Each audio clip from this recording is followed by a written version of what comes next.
So Marguerite Aozasa was hired in December 2021 as the head women's soccer coach at UCLA. Less than a year later, she makes history by becoming the first rookie head coach and first woman of color to ever win the NCAA Division I Women's Soccer National Championship.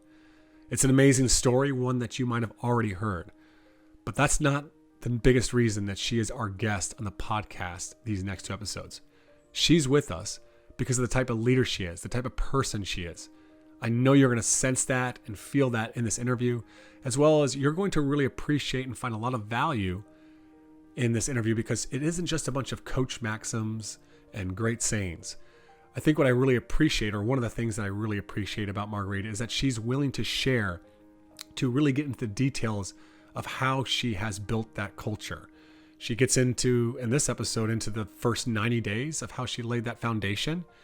She shares a little bit about how she embraced a culture of joy and silliness, how they hold players accountable at UCLA without yelling or screaming, and how they handle that big issue in so many teams, that one around playing time. Welcome to the Coaching Culture Podcast. My name is JP Nurbin, and I'm joined by my friends and co-hosts, Nate Sanderson and Betsy Butterick. I started this podcast in 2017 to help listeners grow as a leader and build a stronger team culture. In addition to this podcast, I'm a leadership coach, culture consultant, and the author of The Culture System and the Sports Parent Solution. To learn more about how my business, TOC, can support you and your organization, visit tocculture.com. My Twitter's at JP Nurbin, and my Instagram's at TOC Culture. To learn more about Betsy and her work as a leadership coach and facilitator, go to betsybutterick.com, and her Instagram is at Betsy_the coach's coach. We are here today with our guest, Margueritte Aozasa, and she is currently the head coach at UCLA for women's soccer. Her background involves being a player at Santa Clara University and then 7 years as an assistant coach at Stanford University. And we are thrilled to have her join us today to talk about all things culture and soccer and sport. So Marguerite, thank you so much for making time to join us today. Yeah, thank you guys for having me. When we first met, and this is a little background for the audience, I had the pleasure of being invited to support Marguerite once she accepted the head coaching position at UCLA. As a first-time head coach, the institution wanted to make sure that they were doing everything they could to support her first-time journey. And I believe it was our first or second conversation, I quickly realized Marguerite did not need my help at all. Thankfully, we enjoyed the conversation so much that we kept talking, but Marguerite, from a very early entry point with your time as a first-time head coach at a school like UCLA with such a storied program, it was easily apparent that you were already planning to do or doing all the things that most people would identify as best practices. Would you start by walking us through first 60 days, taking over a program as a first-time head coach? What were your focal areas and how did you go about being intentional with regards to building culture? So the biggest kind of hurdle I ran into was the fact that I really didn't know the players. Like I knew, having been at Stanford, I knew them from the outside looking in, but I really didn't have a personal relationship with any of them. And so the very, very first thing I did, and part of this was facilitated by COVID, meaning that we weren't actually allowed to train in the first week that I was there. But I used that time to meet individually with every single player. And the conversation was very open. I didn't have a lot of direction in it. It was really just like, what has been your experience so far? What are you hoping to get out of this experience? And is there anything I can do or anything I should know to kind of help you do that? I found myself kind of battling this conflict of like, how much do I kind of step in and insert myself and kind of like go down a path that was kind of predetermined before I met the group versus what do I do when all of a sudden like that path doesn't really seem appropriate. And so I found myself like, I think the ability to be flexible and adaptable became super, super important as I recognized like the plans I had before I knew the group really weren't going to apply, nor were they going to be very effective. And so in that first 60 days, it was like getting to know the group, being very honest about where they are, both on the field, off the field, and then kind of creating a plan in those first 60 days to implement over the next 6 months that was going to help them one, get to where they needed to be on the field, and then two, help us kind of establish a culture that was sustainable. You think you can give us an example of maybe an intention you might have had when you took that job? And then as you started to get to know some of the players, and I'm sure some of the coaches as well, where you had to pivot and kind of work in a different direction? Yeah. So like my pathway is really unique in that the only college coaching job I had before UCLA was Stanford. And that just doesn't happen very often. And so all my experiences as a college coach were kind of in that bubble, in that arena. And Stanford, just based on its kind of institutional values, is very kind of regimented. And that fits the players that they have. It also fits the culture of the school. And when I got to UCLA, I recognized very quickly that that was not the group that I was coaching. So when I first approached practice, I was kind of thinking it would be one of those things, like as soon as you step onto the field, like we're all business, we're this, we're that, we're very serious, because that's what I had known. And within probably the first week of training, I recognized like this group is hilarious. They are so like fun and joyful and loud. And I could either try to really like bring them back maybe, or kind of like put these guidelines in place where we do that off the field, we don't do it on the field, or we can make a conscious decision to just embrace that as part of who we are. And so I kind of took the path of least resistance and just was like, you know what, there's no way I'm going to like put them in this box of rigidity. So we're just going to embrace that. We're going to instead kind of teach them when it's okay to do that versus when we need to kind of switch to being all business and navigate that ability, as opposed to just like try to keep them really serious all the time. Now our group, like I think people will come to our environment and be very surprised in some way that we are one of the top teams in the country, because the vibe of practice is like really fun, like hilarious. They're joking, they're laughing.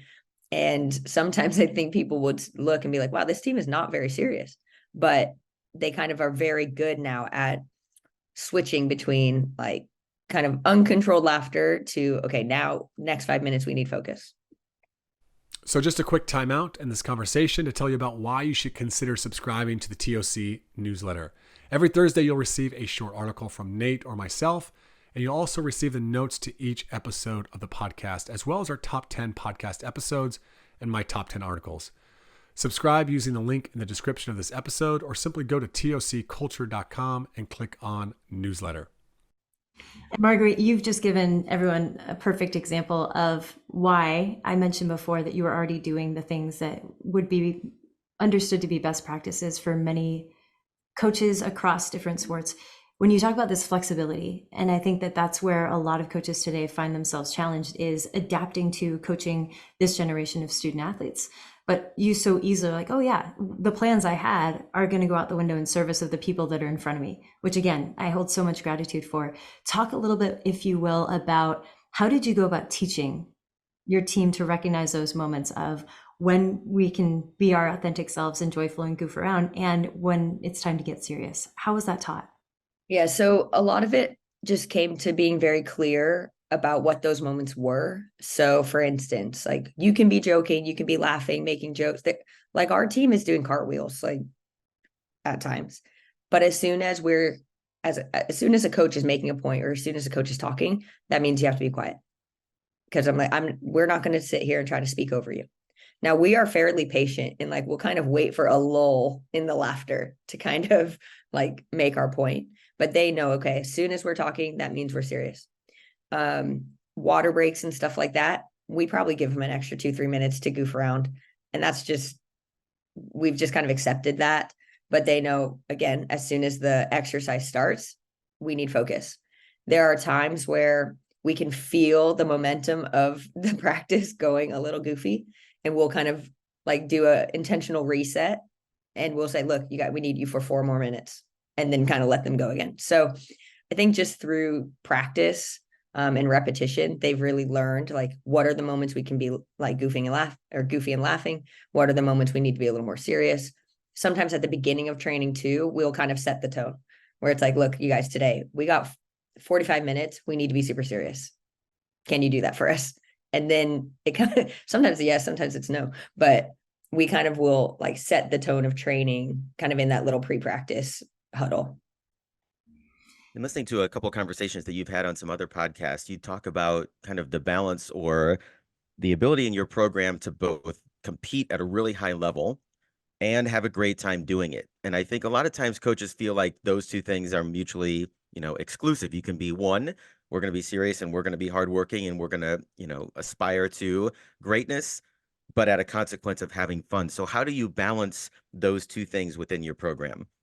Yeah. So when I first took the job, the person I consider my greatest mentor, his name's Albertine Montoya.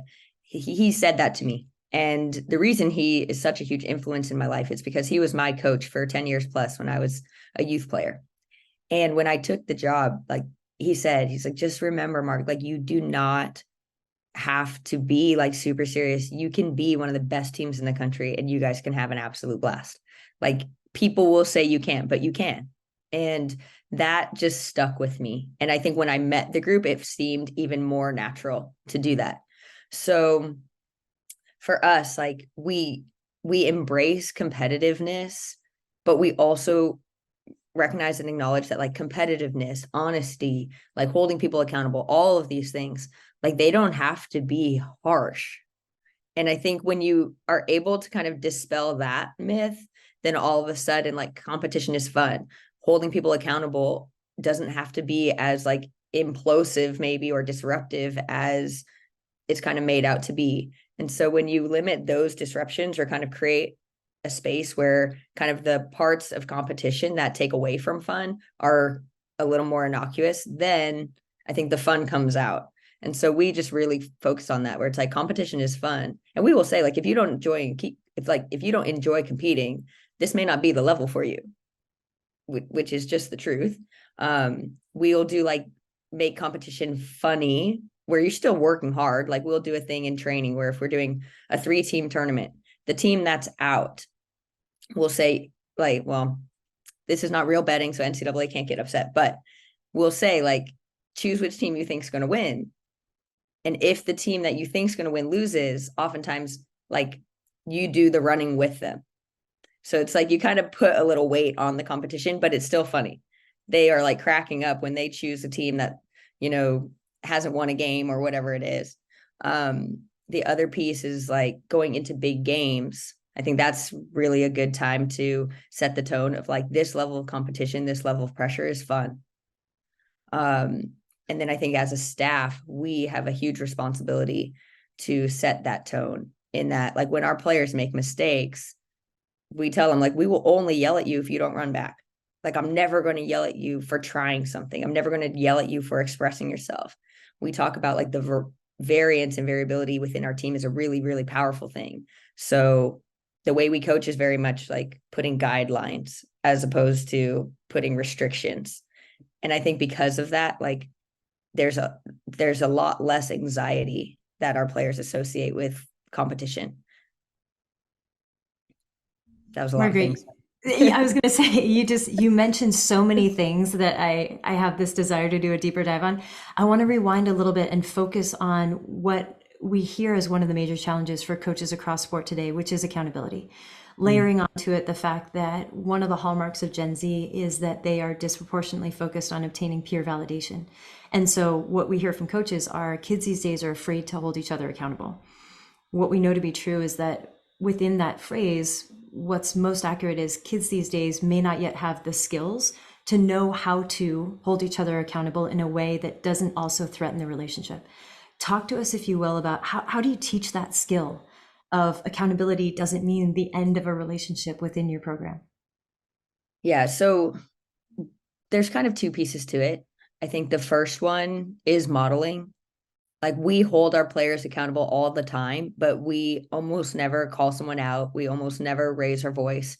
We almost never kind of like use that as a moment to kind of make an example of somebody. I think we're very sensitive in how we hold players accountable. And I think then they take that as kind of a example of how to do that. So if there's a player, for instance, that is late to training, we'll usually just say, hey, do you have a minute after practice? And we'll just pull them aside and very calmly just say, hey, look, first we usually ask like, what's going on? Like, are you okay? Because there has to be a reason why you came late to practice. Sometimes they're just being irresponsible. And we've kind of created a space where they can say that. And we'll just say, look, like, it's not a good look for you. It's not a good look for the group. Like, we really need you to be on time. There's other times, and it feels like more often they'll say, oh, well, I was up till 3 a.m. I didn't sleep well. Something's going on at school. And so then we often say, like, how can we help you? Is there anything we can do? So then our hope is that when we ask them to hold each other accountable, generally that's the reason. And what we found is a lot of an instance that comes up quite a bit is when someone is not communicating well at training. Say they're like snapping at somebody, or they got upset when they got kind of coached by a peer or something like that. And so when they go and say, like, hey, I didn't really appreciate how you snapped back at me, we often say, like, usually there's something going on. So you can ask, like, are you okay? Like, is there something going on at training that you made you irritable, or like, what's happening? And so it is part of like holding them accountable. It's also, I think, strengthens the relationship. And like I said, that piece, I think, is the modeling piece. We really try to do that every time we quote unquote hold someone accountable. The other piece is just like talking about it. So we do a lot of team building centered around communication. We did a whole thing on like rumble conversations, kind of like how to address conflict within a group. And I thought that the players really enjoyed that. We kind of like modeled conversations. It was hilarious. We also modeled a couple, me and my 2 assistants, Molly and Goff. We did some great acting and showed some like scenarios that could cause conflict. One was like, okay, your roommate leaves a lot of dirty dishes. Like, how would you address your roommate? Another one was like, we train in the morning, so some people are more morning people than others. And it was like, you play music way too loud in the locker room at 6:30 in the morning. How do you address that? The other one was like, I think it was, communication on the field.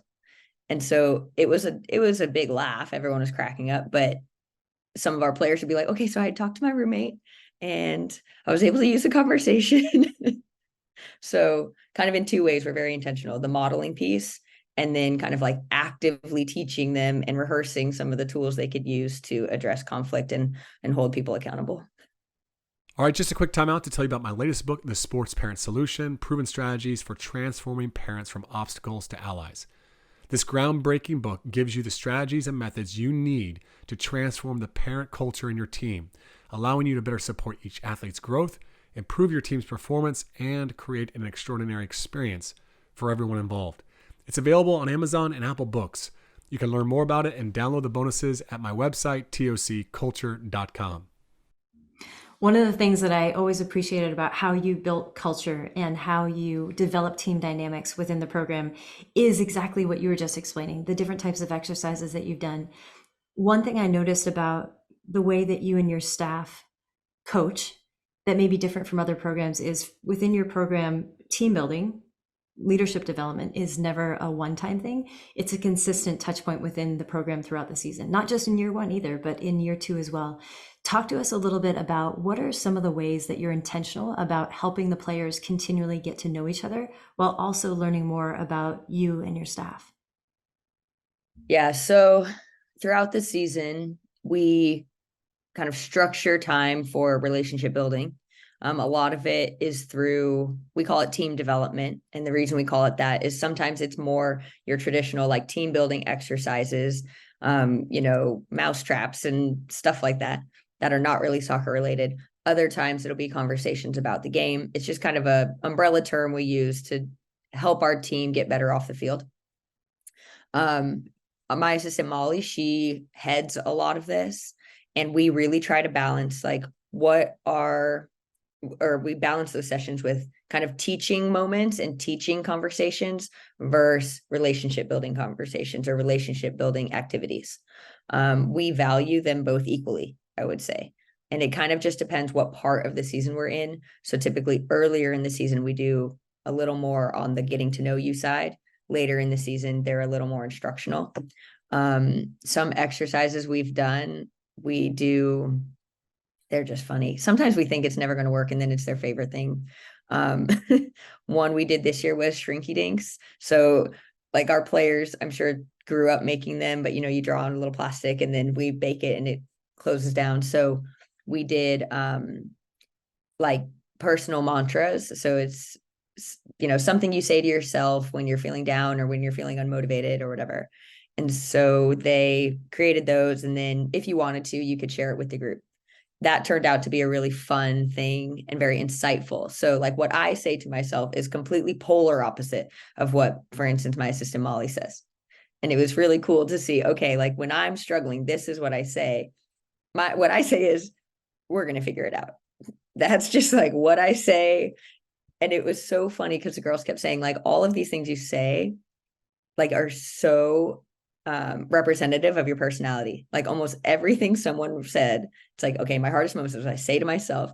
It was like, wow, that explains you so well. So that one was kind of a both, kind of a team development, very kind of not instructional, but purposeful. And it also gave us a lot of insight.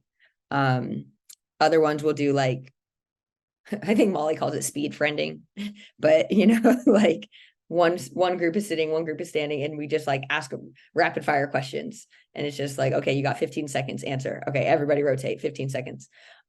Just those types of things. But some of our team development, they're 15 minutes long, some are like an hour long, but we really do try to prioritize like getting to know you and then being more intentional about instruction or conflict resolution, like those types of things that we think will help our group. I think one of the things that we run into sometimes when we encourage coaches and teams to do these kinds of activities where I think I would describe it as we're just allowing our players to be seen for who they are and it be okay to be who they are, you know, in the context of where they're at in our team. But I think some coaches will push back and say, but that friendly stuff, you know, that soft skill stuff, it doesn't matter on the field. Like, do you see the transfer of those relationships and that psychological safety transfer into how they play together on the field? Yeah, 100%. Some of the best compliments we get as a program are like, your team just looks like they're having a blast. Like to me, that's a huge compliment. And it's almost like the cherry on top that we're also very good at soccer, but it is so special that it's like your team is just enjoying it. And then they'll say, oh, like you can tell even the way the players on the bench, even the way they're interacting kind of with the game and with the players on the field. It's very, very clear that there's a lot of care between the two.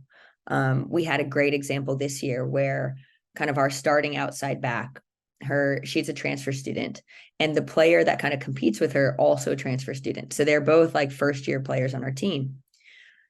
We went into a game short players, and there was a chance I was going to have to use the starting right back as a right forward just to give us a little more in the attack. And I brought it up to her like 2 days before the game. And I was just like, hey, there's a chance you could play forward.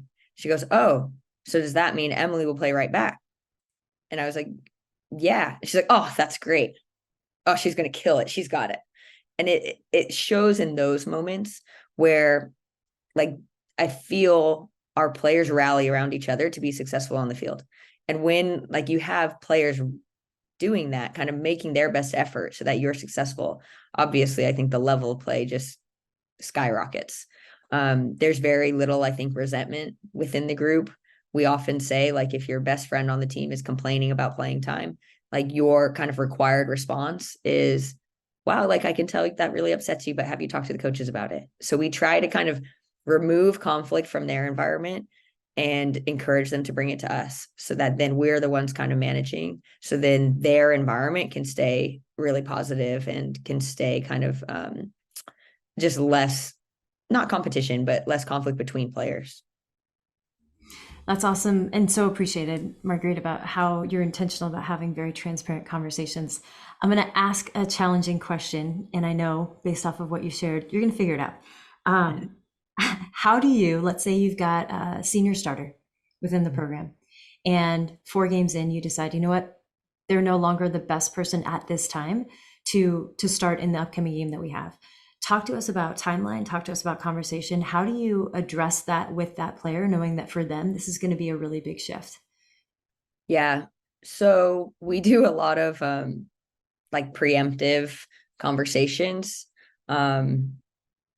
So what we would probably do, if we know that that is a conversation we're having as a staff, we probably let that player know 2 or 3 days before the game. And what we'll say is, hey, if the decision still is not really made, we'll kind of say, hey, there's a possibility that we're going to make a change that you may not start. Then we generally kind of outline what the expectation would be for them in terms of like, this is okay. I know that's hard news to hear, but this is what we need to see in training. This is what we'll need to see in the game. Usually if we're making that change, there's a reason, we don't just like pull names out of a hat. So it might be tactically, we're doing something a little different. And so we'll tell them that, look, this one maybe doesn't have a lot to do with how you're playing, but it has a lot to do with the strategy we're going to employ. So it may not make sense for you to be there. We need to go with someone who's a little more defensive. Fine.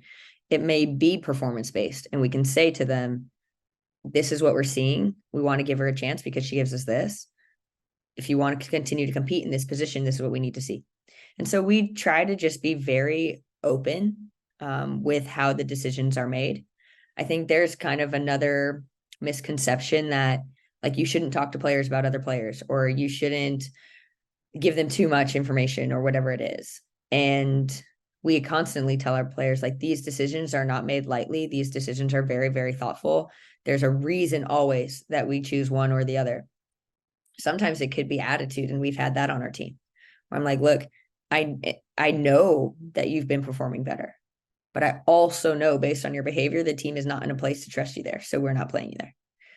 And sometimes those things are hard to say, but I always feel like if they have the actual truth of why the decision was made, then they kind of have an easier time accepting it. And then if we give them the truth coupled with what we need to see to change it, then they also have the solution to change their situation. So I feel like kind of giving them those two things really helps us manage kind of those harder conversations. Okay, just one more quick time out to tell you about the TOC Transformational Coaching and Culture Certification. It's the most practical, comprehensive, and essential coach education on the market today. We offer 3 levels of certification, each taking up to 3 hours each, and they come with high-quality videos, digital resources to simplify the process of building your team's culture, and a group chat to ask me and other coaches questions as you go through the course. To learn more about this and my other online courses, go to tocculture.com. When you're making a lineup change that is based on performance, like one of the criticisms that I've heard over the years of coaches and received myself is that, all right, let's say 8 games into the season, we make a switch. And the criticism is, well, now you've taken away that player's confidence that was once starting for you. So now you're asking her to come off the bench in a different role. But really, you've just said, this is coming from the parents a lot, right? But that you don't trust her.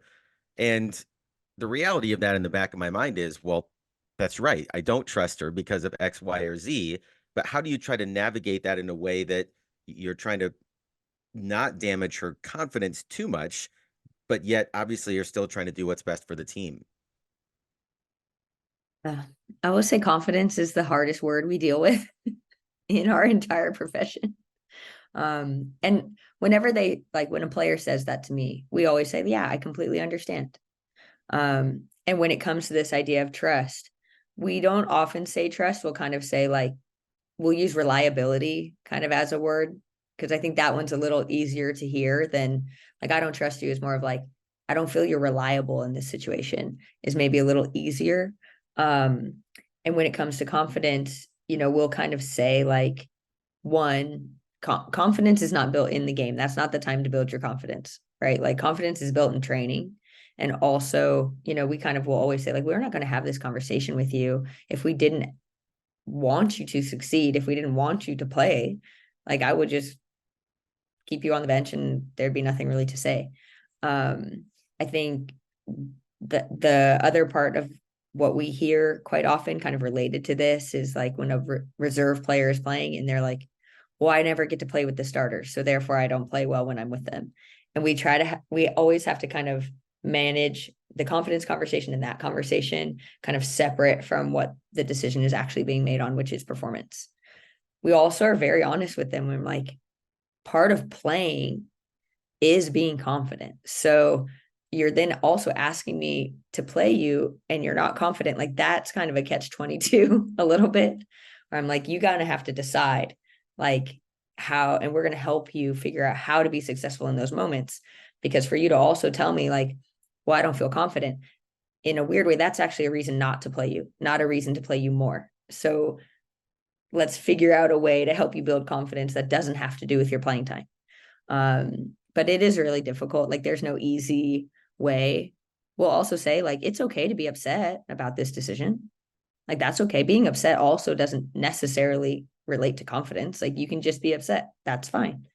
Because I think sometimes they feel upset, and the way they put that in a way like that feels more appropriate is to say, well, I'm not feeling confident. I'm like, maybe you are feeling confident and maybe you really think you'll be playing. You're just upset that you're not.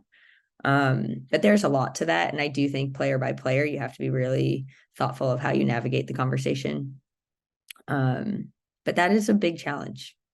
The confidence question is a really big challenge in coaching, I would say. And if anyone finds the solution, I think we'd all be really happy to hear it. Yeah, well, we definitely don't have it figured out. I've been doing this for 22 years and still trying to, figure out how to navigate those conversations. But one word that I do think that we've more effectively used over the last few years is the idea of consistency. Because consistency says, I know you can do it. I've seen you do it. We just have to find a way to do it more often or more frequently, or as you said, more reliably. Whereas, just saying, well, I don't trust you, like you said, that can be a damaging phrase right there, even if it's what you're thinking in the back of your mind. All right, that's it for part 1 of Nate and Betsy's interview of Margueritte. In our next episode, she'll be sharing some ways they support players emotionally, how she gets support on her journey, and she'll be sharing her perspective on effective coaching and misperceptions around coaching. Thanks for listening into the podcast. Be sure to subscribe to the podcast as well as our newsletter to get the coaching notes, and leave us a review and share this episode with others if you found it valuable.